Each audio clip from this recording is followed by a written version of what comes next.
Are you thinking about making a move from California to Tennessee? If so, then today's video is for you because we are going to be talking about the differences in our contracts, things that you need to know if you are seriously thinking about purchasing, especially in the Middle Tennessee area. We are going over the differences in our contracts, what to know about the under contract process. Plus, if you're thinking about investing in real estate here in the Tennessee area, we're going to be talking about landlord versus tenant friendly, all of that and more in today's video.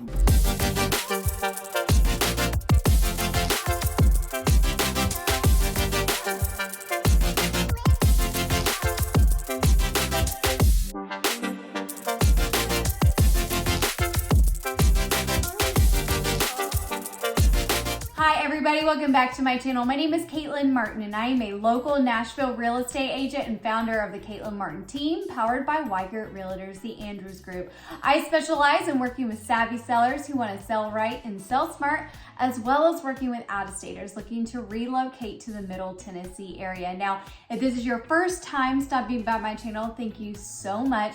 Please feel free to click subscribe down below so that you are notified anytime I release new video content, which is every Tuesday and Friday at 5 p.m. Central Time.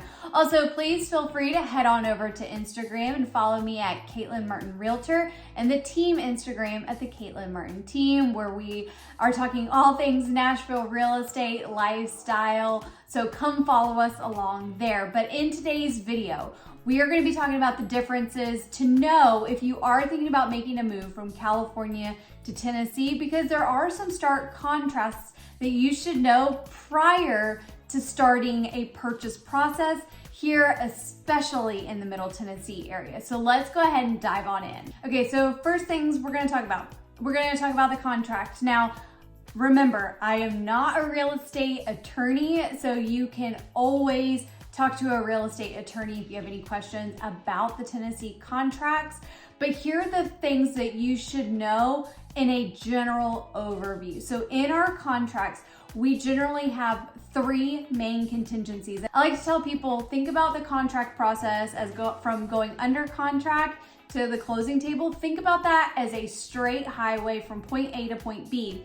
And our three contingencies are actually going to give you three exit points to the contract. Now, not all three contingencies always apply to you and your contract, but again, this is a general overview. So the main three that we have in our contracts here in the Middle Tennessee area are going to be the home inspection, appraisal, and financing. Now, if you're a cash buyer, the appraisal and the financing contingency go away. So now all of a sudden you have a one exit point from going under contract to close, and that's the home inspection. So let's actually talk about the home inspection, because there are some differences when it comes to the home inspection that I think people need to know. So in California, the home inspectors actually are not required to be licensed, but in Tennessee, they are. In California, they're actually regulated by a Trade Practice Act. Really, within the state of Tennessee, our home inspectors are required to go through a 90-hour course, then pass a national exam before they are able to be licensed, and they must also carry insurance. So one thing that you can rest assured is here in the Middle Tennessee area, even though our home inspections may look a little bit different than what they looked like in California, they are well-trained home inspectors and they know what they're doing.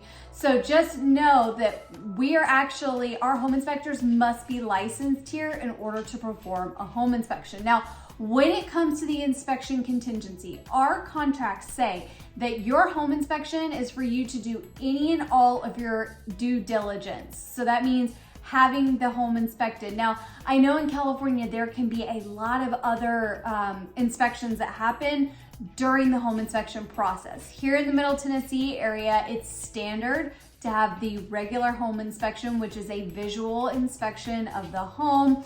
Now, there can be add-ons depending on the home inspection company, and there are additional inspections that I always like to recommend to my clients, one of which being a termite inspection. That is going to be separate than the standard home inspection.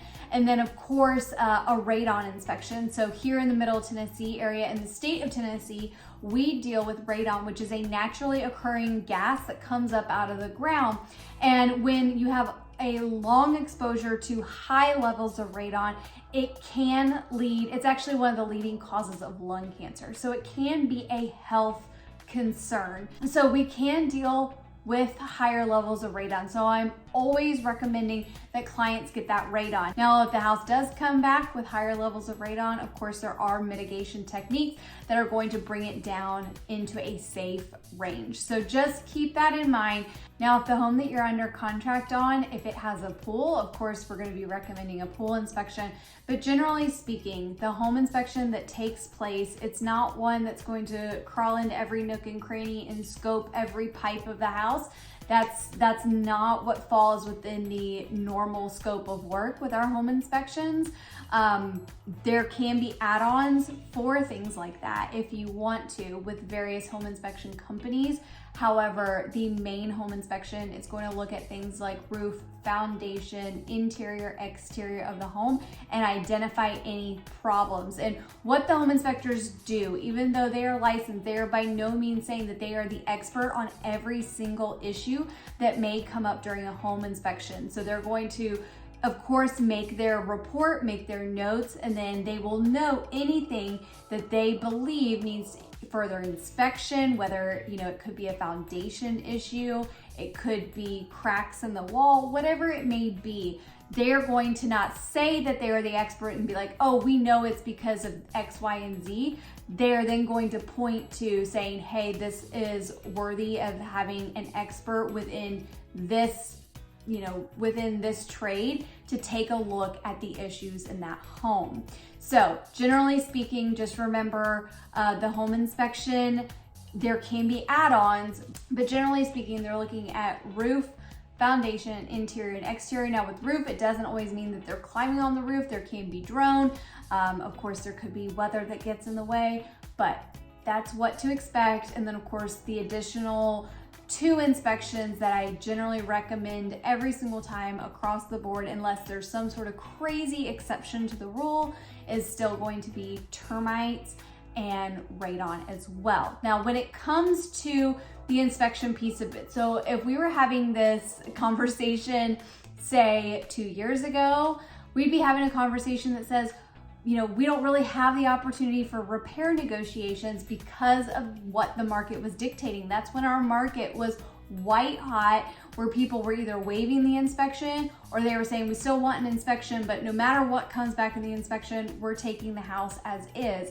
Now, repair negotiations are very much still on the table, and there is certainly a difference between the way that repair negotiations happen in California and the way they happen in Tennessee. So the way they happen in Tennessee is that once you've gotten your report back, you do have the opportunity to review it, decide what you want to ask for. And so you may have a list of 25 things that you want the seller to fix or address in some manner, or receive a credit for, right? So in California, I know that you must address everything on that list in one way or another. Here in the Middle Tennessee area, a seller does not have to, if they're countering back on a repair, they do not have to counter every single item that was on that original list. They don't even have to address every single item. They can say, we've taken a look at this repair list item. Here is what we're willing to do. And it may be 50% of your list. It may be 75% of your list. But they by no means have to address back to you every single thing that's been put on that list. So just know that, because this is something that I have dealt with in the past, where there was the expectation, because of the way that things had worked in California, that everything must be addressed or you could immediately break the contract. That's another thing that's different. Within our contract here, within that inspection period, it says that, when you get that inspection report, if it came back and it was loaded with very expensive problems, while you are still within your inspection period, you are allowed to cancel the contract and you'll get your earnest money back. That is something to be aware of. Now, if you go from your inspection period to your resolution period, which your resolution period is after the inspection deadline has ended. The resolution period is the period of time designated in the contract that you and the seller, you have an X amount of days, you have a certain amount of allotted days to where you can negotiate back and forth and to reach a mutual agreement on those repairs. Now, say you had 4 days, and at the end of 4 days, you were still sitting super far apart, and in good faith being key words, if in good faith you could not reach a mutual meeting of the minds, it does say that the contract becomes null and void and the buyer gets their earnest money back. Now, you can't just decide like, hey, we're in the resolution period and I want to blow up this deal for any means at any point, that all of a sudden you can make an unreasonable request. And when the seller's like, what are you doing? That's not acting in good faith. It has to be done in good faith. But a lot of times you can reach that mutual agreement. But here in Tennessee, the way that these contingencies are written is that everything must be done in good faith. Of course, again, with the inspection period, as long as you're well within your contractual deadlines, you were able to exit a contract for any reason that comes up in the inspection report within the inspection period and get your earnest money back. But if you were within that resolution period, you are still required to act in good faith in terms of trying to find a resolution to continue forward with the contract. You can't just, again, randomly decide to just blow it up for any reason at any point. I know that a lot of times trying to get into the weeds of a contract can feel like a lot, but again, here in Tennessee, the way that our language is written into these contracts, especially when we're looking at inspection and resolution period, again, it's not just like I'm gonna cut and run for any particular reason and get my earnest money back and call it a day. It's just not how we operate. And then of course, like I talked about before, we do have the appraisal contingency, which, again, if the appraisal, if it is a finance deal, comes in below the amount that you're under contract for, if there's no way to find a satisfactory resolution, whatever that may be, because of course there's several options there that you can try to explore. But again, with the appraisal, if there's no mutual meeting of the minds in terms of how to move forward, then the contract becomes null and void. Buyer gets their earnest money back. But if appraisal goes well and it comes in at or above value and you move to the financing piece of it, again, this is something that everything must be ethical with it, because there have been a time or two where somebody asks, and it's not necessarily my situation, but it's things that I have heard or examples that have been given that have happened to other agents, where, say a buyer is getting to the final bit of the contract, getting close to the closing table, and all of a sudden they change their mind. Again, in Tennessee, you can't just cancel a contract and get out of it. You're risking your earnest money and legal ramifications from the sellers. But I have heard this example a couple of times where they say that if someone's getting to that point that maybe they've changed their mind, then they can try to go to their lender. People have tried to go to their lender and say, hey, just deny my financing so the contract can become null and void and we get our earnest money back. And a lender, if you are truly approved, cannot say that you're not. It could be something like loss of job right before closing, and that's a reason for a lender to deny financing, or they have to deny financing. Just know that, again, it all must be ethical and everything must be done in good faith. So just know those are our 3 contingencies. We are not a state where you can cancel at any point for any reason, anytime, and be contractually okay. That's something to be aware of. Also, in regards to our contracts, this is something that I have dealt with a couple of times now. And so I want to make sure that people, if you're thinking about moving from California, moving to the Middle Tennessee area, one thing to know, in our contracts, our closing dates are hard deadlines. So I know sometimes in California, they can shoot for a date, but then because of all of the hoops to jump through, it can move, and that's okay. Here in the Middle Tennessee area, we are hard and fast on our closing deadline. That is something that you are contractually bound to. Now, are there ways to get amendments for various situations? Yes, there are, for it to change. But generally speaking, do not walk into a contract in the Middle Tennessee area thinking like, oh, well, let's just push put this date, and if we gotta push it, we'll just push it. That's not how that works here. You are contractually bound to that date. So when you are picking a close date, it's important to make sure that that date works. Do not just say a random date and hope it works and hope it's for the best. No. Plan on that date, hard and fast. Again, of course, there can be exceptions to this, but don't operate under the idea that you're going to be the exception to the rule, because there's a lot that goes into trying to amend a close date here. So just remember, when you're writing a contract, make sure that that is a close date that you can get on board with, that you are available for, and that works from you from the very get-go. Now let's talk about the idea of buying investment properties. Now we're not going to get too into the weeds here on this, but this is something that I have been asked multiple times in terms of, is Tennessee more tenant friendly or more landlord friendly? Because again, I know in California, it's definitely not landlord friendly. And so that has been a deterrent for people sometimes in terms of investment properties in California. So when you are looking at potentially investing in the Middle Tennessee area, I know that a lot of times people have said,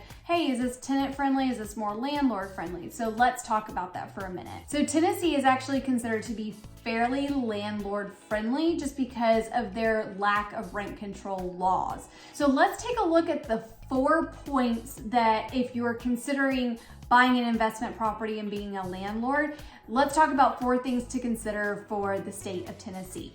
So number 1 is going to be the security deposit. So Tennessee actually doesn't have a law to limit the amount that a landlord can charge in terms of a security deposit. But the only thing that landlords really must abide by is the fact that they must return the deposit within 60 days of the tenant moving out. So that's one thing to know. Now, when it comes to raising rent, so in Tennessee, landlords may increase the rent to any amount with no notice or justification, as long as it is not for discriminatory reasons. Now, in terms of notice of entry, so I know in California, a lot of times you've got to give at least 24 hours notice. That's not the case in Tennessee. So in Tennessee, it doesn't require any notice before entering a unit or a property unless it is within the last 30 days of the lease and they're needing to show the property to future tenants.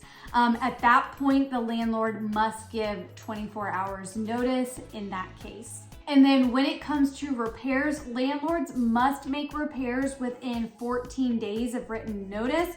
But if the landlord actually fails to make that repair within that period, the tenant may make the repair themselves and deduct that cost from a future rent payment, or they could withhold rent altogether. So ultimately, Tennessee is not like super landlord friendly or super tenant friendly. It leans more in the landlord's direction because there are steps to take in terms of if you need to evict somebody, but there are protections in place for both tenant and for both landlord. But these are kind of the 4 main things to know if you are considering that. When it does come to eviction, you do need to know that that does generally involve a court process. So that is something to keep in mind. But overall, Tennessee does lean more towards being a little bit more on the landlord-friendly side of things. Now, let's talk about the Tennessee tenant responsibilities really quick. And again, please know that this information that I'm sharing with you is by no means exhaustive, but I felt like these were some key points to know if you are considering an investment property in Tennessee. So here are a couple of things that are the responsibilities of a tenant. So tenants have 5 days to pay rent after they've received written notice of them being late on a rent payment. Tenants must give 30 days notice before terminating a lease, and tenants must keep the property free and clear of any hazards. And then just a couple of other things that I want to touch on if you are considering making a move from California to Tennessee. If we are talking about, approaching the contract process. Now, this is by no means in regards to a specific person or incident. This is something that myself and several colleagues have just kind of gotten this feel for through various scenarios. So just again, not calling anybody out by any means, but just trying to share, because I feel like if you can set expectations up front, it can help the contract process go smoother when it's that time for you. So overall, when it comes to approaching a contract, I know that sometimes there can almost be this very guarded approach in terms of like, we're just gonna go at the seller, we are going to go for the jugular in terms of contract demands and negotiations. And here's the thing, we're in the South.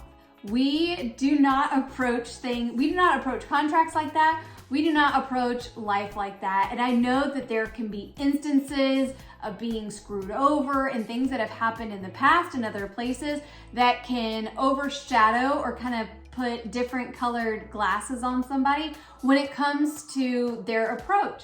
But overall, when we are going through the contract process, don't mistake our kindness or our friendliness for not being able to adequately fight and advocate for our clients. We just don't approach the process in terms of like, we're gonna go for the jugular. It's very much like, hey, we're going to fight and advocate for you to the very best of our abilities, because so many of us care deeply about just making sure that we represent our clients to the very best of our abilities. We represent them the way that they absolutely deserve, but it is not that cutthroat, go for the jugular, like we're just gonna take the seller for everything they have mentality. And that is something that I have heard. That is something that I've kind of perceived through certain scenarios in terms of just this attitude or this approach rather. And again, we've got Southern hospitality here. We like to keep things cordial. But again, just because we may be nice, just because we may be friendly, does not mean that we are not advocating and fighting tooth and nail for you. It's just not in a cutthroat manner, because that's just overall not how we do things in the South. So that is something to keep in mind. And again, this is not throwing off on anybody by any means whatsoever.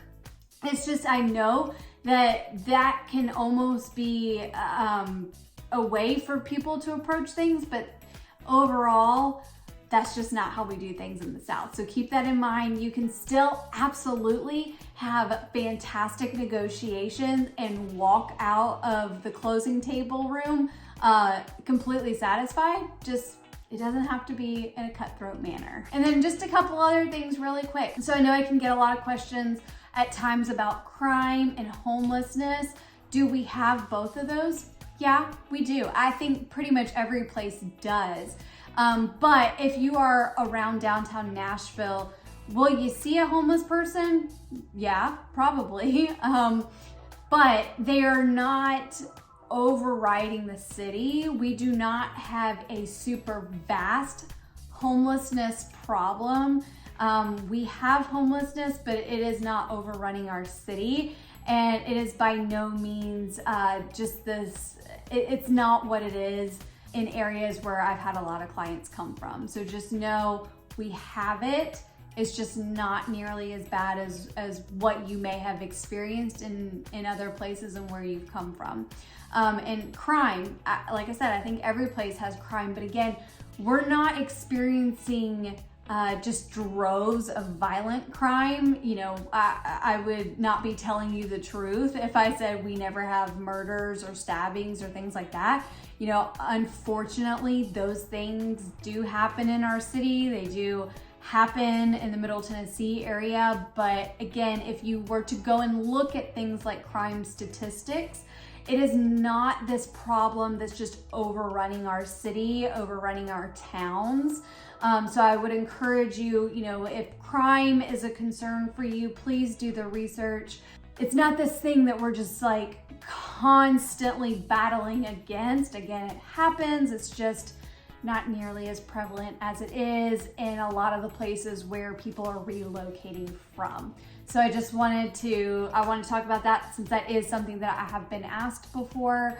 And again, come take a visit if you haven't and see it for yourself, you know, and just get a feel for life here. You know, when you're taking a look, and maybe this is why you're exploring making a move, but you know, several of the reasons why people are making a move to the Middle Tennessee area. It's because, you know, your money goes further here. So we have low property taxes.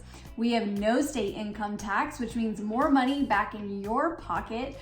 People are also moving here because we have a lot of different lifestyles that we can offer people. We've got lake living, we've got farm living, we've got luxury city living, we've got suburban living. We have a lot to offer people. And so a lot of times people can get the kind of lifestyle that they're seeking out here because we have so much to offer. And then another reason are 4 seasons. So again, that's not an exhaustive list either in terms of why people are moving here, but the predominant answer that I continue to hear from clients is they're just looking for a different, and a lot of times in their words, a better way of living from where they're coming from. So if you are thinking about making a move to the Middle Tennessee area, please do not hesitate to reach out to me. All of my contact information is down below. If you are ready to go ahead and start that conversation, there's actually a link down below that you can click and it will take you right to the link to go ahead and book a Zoom discovery call with me. Start talking about what you're seeking, what you're wanting, and see if we are a fit together.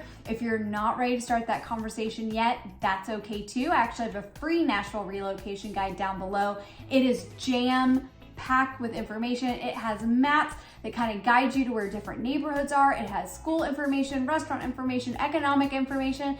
That thing is chock full of good stuff. So please don't hesitate to download that. Again, there's a link. Click it, you'll be able to download it. And again, if you're thinking about making a move, I would absolutely love to help you. All of my contact information is below. Again, my name is Caitlin Martin. I'll see you next time.